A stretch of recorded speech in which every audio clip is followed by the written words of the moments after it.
Lungdamna Laisiangtho Matthew ngah neo khatpan som den hi chang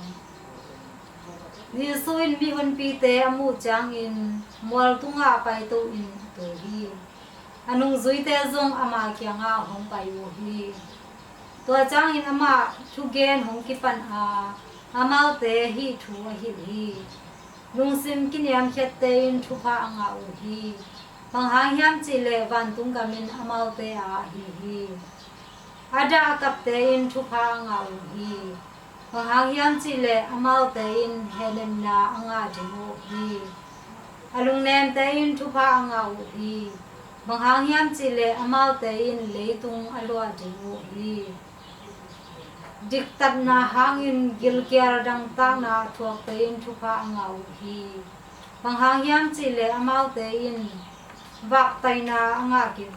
hi mi happy siamte in thupha ngah hi hiam chile happy na ngah hi Lungsim Misiangthote in thupha ngah hi hiam chile amaute in pasian amude hi kilemna abolte in thupha ngah hi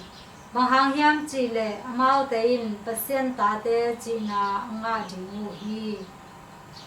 keima hangin hongkisim mo in hongki bol sia in amalupi in hongki ngo ciangin thupha ngah na hi note ma kamsang te zong wama bangin na bol sekhin ngei hi manin nuam in na lungdamun hiam chile note ading in vantung thaman lian pi hongki koi khol sakhin zo hi hin to pa lungdamna Laisiangtho hi Kristo to pa na tunga panna ta hen